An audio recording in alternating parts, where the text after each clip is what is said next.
جمال الوجود بذكر الإله وتصفو الحياة بنور هداه جمال الوجود بذكر الإله وتصفو. Kalau Bapak Ibu mampu lakukan, mohon izin tidak bermaksud mengajari, tapi ingin memberikan pesan khusus bagi tugas Bapak Ibu yang tidak mudah. Kalau bisa konsisten bagi yang muslim tahajud bangun malam. Walaupun cuma 2 rakaat. Quran surah 17 ayat 79 sampai 80. Walaupun cuma 2 rakaat. Tugas Bapak Ibu tidak mudah. Kadang-kadang butuh petunjuk dari Allah. Kadang dari mimpi, kadang Allah jalankan orang lain memberikan informasi, dikumpulkan kita kontemplasi. Kalau bukan petunjuk Tuhan mustahil. Kata Allah, bangun malam, wa minal laili fatahajjad bi nafilatan lak. Aku berikan 4 hal. 1, asa ayyab'atsaka rabbuka maqaman mahmuda. Kalau engkau konsisten, aku bimbing karirmu ke tempat kedudukan terbaik dan terhormat yang orang lain memuliakannya. Kan ada orang dapat posisi tinggi tapi orang lain belum tentu respect kan? Kalau Tuhan sudah respect, siapa yang bisa mencegah orang lain untuk merendahkannya? Bangun konektivitas itu, kata Allah, aku bimbing dia dengan cara terhormat di posisi terbaik dan orang semua hormat. 2, ini yang mahal. Wa qur rabbi adkhilni mudkhala sidqin. Akan dibimbing menjalani kegiatannya dengan cara yang terbaik. 3, wa akhrijni mukhrajas sidqin. Kalau ada persoalan, aku berikan solusi dengan cara yang paling terbaik. Yang keempat yang paling dibutuhkan. Wa ja'alli min ladunka sultanan nasira. Kalau ada yang usil dengan jabatannya pun, ingin menjahili, menyingkirkan, menyungkurkan, ini fitrah kata Quran. Semakin tinggi jabatan, semakin besar tantangan. Kata Allah, aku yang akan langsung menolong hambaku itu. Allah yang langsung menolongnya tanpa perantara siapapun. 4. Yang terakhir saya tutup, ada ketakwaan sosial. Hubungan dengan kita semua. Hubungan dengan kita sesama. Itulah yang kita beri nama silaturahim. Maka pindah ayatnya ke ayat pertama di surah yang keempat. Dengan kalimat nas, pembukanya sama. Ya ayyuhan nas. Hei semua manusia. Tuh, balik lagi. Mau laki-laki, perempuan, bapak ibu dari manapun. Ittaqu rabbakumul ladzi khalaqakum. Tegaskan lagi, tingkatkan takwamu kepada Rabbmu. Takwanya apa di sini? Kalau yang tadi spiritual, yang ini beda. Alladzi khalaqakum min nafsin wahidah wa khalaqa minha zaujaha.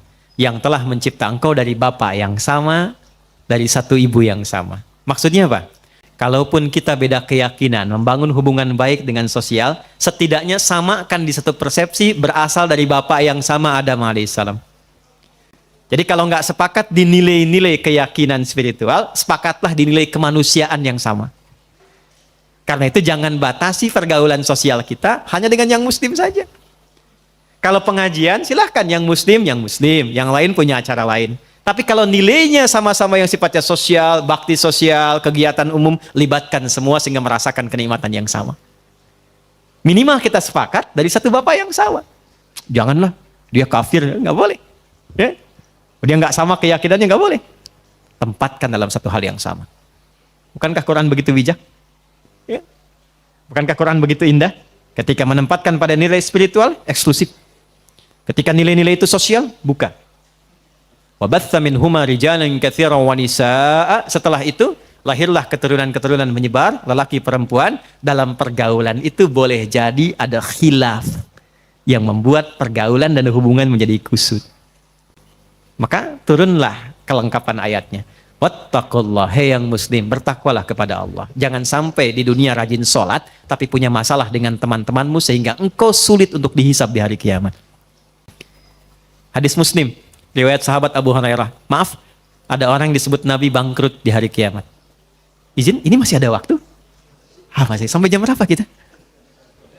Oh silahkan sampai jam 12. Saya 11:04 pulang. Saya mau ke Banten. Ya, izin sebentar, maaf. Jadi ada sedang begini, Nabi sedang duduk-duduk nih dengan sahabat, beliau tanya, atadrun al-muflis, tahu nggak kalian orang yang bangkrut? Satu sahabat jawab, al-muflisu fina ma la dirham lahu wa la mata'. Ya Rasulullah, orang bangkrut menurut kami, orang yang sudah tidak punya aset sedikit pun, tidak punya uang 1 sen pun. Teori ekonominya pas, benar secara ekonomi. Perhatikan jawaban Nabi. Maaf, yang mengaku umatnya Nabi Muhammad, tolong highlight ini. Al-muflisu min ummati, orang yang bangkrut di akhirat dari kalangan yang mengaku umatku itu. Nabi tidak mengatakan umatnya Musa, umatnya Isa, tapi ada yang mengatakan umatnya Nabi Muhammad. Ya'ti yaumal qiyamati bi salatin. Dia datang di hari kiamat dengan pahala rajin salat. Jadi salatnya rajin. Tahajud, dia salat sunnah duha dan sebagainya. Wasyamin, rajin puasa sunnah. Hati-hati Pak Adeng nih, sedang puasa sunnah nih. Rajin puasa, bukan Ramadan saja, puasa sunnah, puasa. Senin, Kamis, Ayyamul Bid, puasa Syawal. Wa zakatin, gak telat zakat. Bahkan disiapkan sebelum waktunya. Kemudian dia sholat, dia puasa, zakat, mungkin juga haji dan umrah. Cuma sayang, wa ya'ti qad syatama hadza. Tapi lisannya gatal cela orang. Senang mencela. Ya, mencela itu sekarang lisan turun ke tangan tuh. Turun ke tangan. Ada ayatnya, al-yauma nakhtimu ala afwahim wa tukallimuna aydihim. Sekarang itu ayat Yasin itu berlaku. Kadang orang mencela lisannya diam tapi tangannya itu komen. Tangannya komen kan? Sudah mulai sekarang ya. Tinggalnya di Singaparna tapi statusnya nyampe Singapura kan? Tungguin gitu kan? Dan terlibat di situ. Itu pembuktian terbaik sekarang, muncul sekarang. Dan masalah paling banyak kan sekarang, Pak ya? ITE yang banyak diadili itu. Ya. Wa qadzafa hadza, suka nuduh dengan bukti yang tidak ada. Maaf, wa daraba hadza, senang berkelahi. Puncaknya wasafaka dama hadza. Ada yang menumpahkan darah, membawa nama agama dengan jalan yang tidak benar. Tembak sana, bom sana, dor, Allahu Akbar, Allahu Akbar. Dan itu oleh Nabi jauh-jauh diingatkan. Hati-hati Pak, kalau ada aliran yang sedikit-sedikit lukai orang, menghukumi orang sekenanya, kata Nabi hati-hati. Karena kita itu sudah lengkap sekali aturannya, pakemnya sudah jelas. Ya. Jadi saya pernah sampaikan di beberapa kesempatan, waktu bom di Jalan Tamrin tuh, izin Pak Dirjen, teman-teman, Bapak Ibu, itu saya sedang di Lampung, duar meledak. Itu pertanyaan pertama langsung bertanya, Ustadz, apakah bom di Jalan Tamrin termasuk jihad fisabilillah? Saya bilang dengan sederhana sekali, Pak, sependek pengetahuan saya, jihad fisabilillah itu jihad di jalan Allah, bukan di Jalan Tamrin. Tapi itu pembuktian terbaik dari apa yang Nabi sampaikan dulu. Nah, orang-orang ini ketika pulang, ini spiritnya, hukum positifnya supaya kita koreksi diri, jangan sampai terjadi. Nanti tu'khadhu hadza min hasanati wa hadza min hasanati. Yang baiknya akan ditimbang karena Allah adil, tapi untuk nutup yang buruknya. Jadi kalau ada orang sholat, senang sekali usil pada orang dengan lisannya, dia caci maki orang, pahala sholatnya diberikan pada yang dicaci itu. Ada orang puasa, tapi saat yang bersamaan bikin hoax, maka pahala puasanya ditarik, ditutupkan pada dosa hoaxnya itu.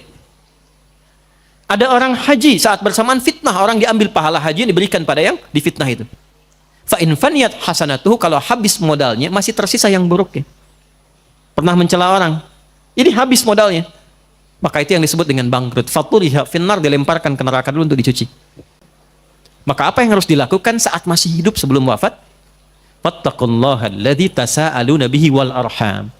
Maka kata Allah dipesankan, bertakwalah engkau yang telah beriman, yang muslim. Jangan sampai pulang punya persoalan. Kumpul dengan teman-temanmu, lihat keluargamu, anak istrimu, tetanggamu, teman-temanmu di kantor, dalam pekerjaan, maka bangun silaturahim ini. Dan ketika membangun silaturahim itu, ayatnya tidak menggunakan amanu, tapi nas. Karena boleh jadi, perilaku yang tidak baik dilakukan itu bukan hanya pada orang Islam, mungkin pada non-muslim juga. Teman-teman yang hadir saat ini, atau tersambung hybrid yang non-muslim, ingat ya, kalau ada orang Islam mencela non-muslim pun dia tetap berdosa. Itulah indahnya Islam. Akhlak sosial itu dihitung merata oleh Allah. Jangan dikira selesai, tidak. Ya, di era Nabi pun orang yang tidak menghormati hak orang lain itu dikecam oleh Nabi. Sekalipun objeknya Nasrani atau Yahudi. Untuk menunjukkan keadilan dalam Islam, sistemnya adalah komprehensif untuk semua. Saya tutup dengan sebuah kisah bagaimana mengoptimalkan takwa yang terkait dengan kehidupan kita yang beragam dan dinamis. Imam Hasan al-Basri, di akhir kisah kami, tinggal di apartemen yang sederhana, rumah susun sebetulnya. Bagian bawah, di atasnya Nasrani. Ternyata toilet yang di atas ini, pas tepat di bawahnya itu kamarnya Imam Hasan al-Basri.